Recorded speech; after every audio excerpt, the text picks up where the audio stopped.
Morning everybody, this is Simon from TheTriathlonCoach.com. Welcome back.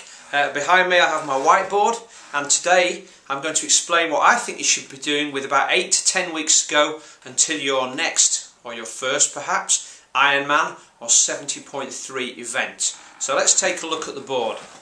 Alright, now the most important thing, and probably the thing that is on your mind most of the time, is what training should you be doing. Now, in my opinion, it's a mistake to be doing all long, slow distance. I know that you're going to be riding 180 kilometres, and that you're going to be running a marathon, but I think you still need to be doing some form of intensity. Now, hopefully over the winter, you've been working around here, just below 80%, or above here at VO2 max level above 90%. That will give you a big aerobic capacity, a big foundation. But now the time has come for you to develop that and add some what I call threshold work. So we're looking in this area here that I've marked in red. It's known as the sweet spot. Now, if you have a fitness test and they measure your blood lactate, okay, so that's on this scale here, so it goes up, and this is nominally a figure of about 1. Then as you increase the intensity in that fitness test, to start with, the lactate levels will stay pretty stable, and at a certain point you'll notice a bit of a deflection. That's known as turn point 1. Okay, you might know it as onset of blood lactic acid, some people call it lactate threshold.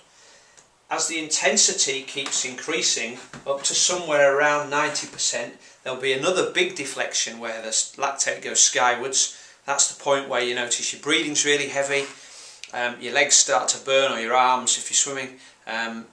You start to really concentrate. In a group you'll notice there's not much talking.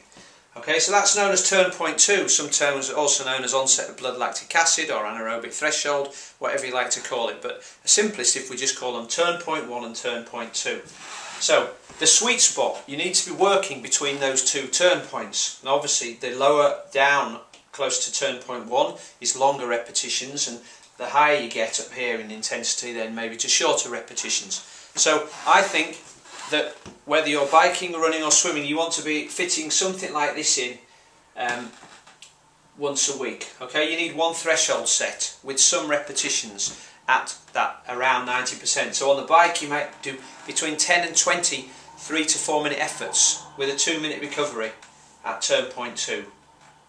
Okay, it's going to be significantly higher than your race pace, which is fine. It's going to drag everything up underneath. Alternatively, you might want to do a sustained 40-minute set where you're riding 8 sets, going 2 minutes just above turn point 2 and 3 minutes just below. So you're just crisscrossing the threshold. That's quite a tough workout, requires you to concentrate. You could do that on your race bike in aero position.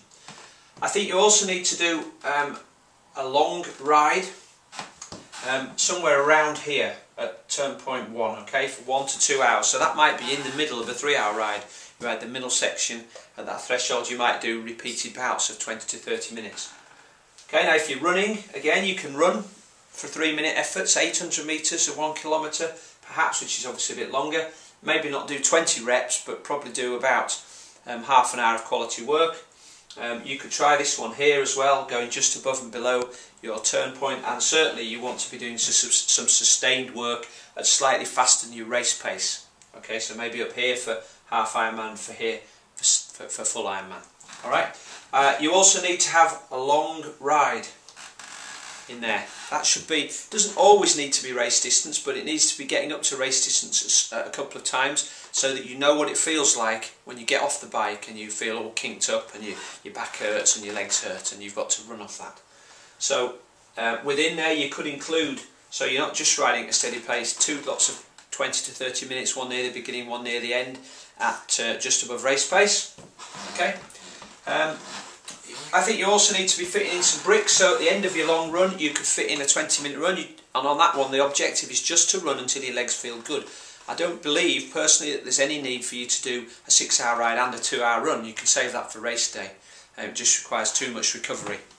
The alternative thing is, if you want to do a long run off a bike, is to have a short ride beforehand where you ride pretty hard. You could do one of these sessions here, really tire your legs out and then go for a long run. So that'll total up at about 3 hours. Okay, Don't forget as well that most of you are going to be doing open water swim for your Ironman, so you need to be getting out there, getting used to the navigation, open water swim conditions, swimming with other people, wearing a wetsuit. So when you can, probably in the next few weeks, get into open water once per week. Okay, some other stuff for you to be thinking about then. Now, other training around there is just padding, by the way. So just filling out the volume, but don't forget the recovery. None of this will work unless you're getting some good rest. So finally, things to be thinking about. You need to formulate a race strategy at this point. You need to be thinking about what physiological things are going to be happening at different points in the race. You need to think about what's going on in your head as you're racing. You know, are you concentrating on what's going on? Are you dealing with the discomfort, or is your mind just drifting, and so is your pace?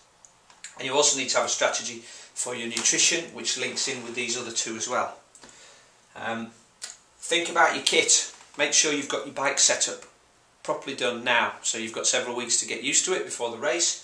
Go to a professional. Our friends at Bike Science are very good at that. Make sure the clothing you're going to use on race day all fits you, works in the conditions, and if it doesn't, you've got plenty of time to change, and that includes bike and run shoes and the helmet you're going to use. And make sure you've got your nutrition sorted, and that probably means finding out from the organisers what they intend to give you on race day, and then getting hold of some of that and practicing with it. And finally, some other stuff here. Administration. If you've already booked your accommodation, it might be worth just double checking to make sure they haven't excluded you from the hotel for some reason, they've overbooked you. Don't forget to double check on your travel, and if you haven't done already, if you're going abroad, book your bike onto the aeroplane. Okay, last thing you want is get into the airport to find out you can't take it. And make sure it's insured as well. And here, holidays, if you can, take a couple of days off extra. If you are staying at home, take a couple of days off extra after the race to recover, and try to get to the race venue on the Thursday, so you've got plenty of time to do everything you need to. Alright, now all of this stuff will be available. I'm going to put a link down here now. If you go on that link, there'll be a username and password. Use those, click on the link, and you'll be able to find some worksheets that will help you. Okay, so that's all.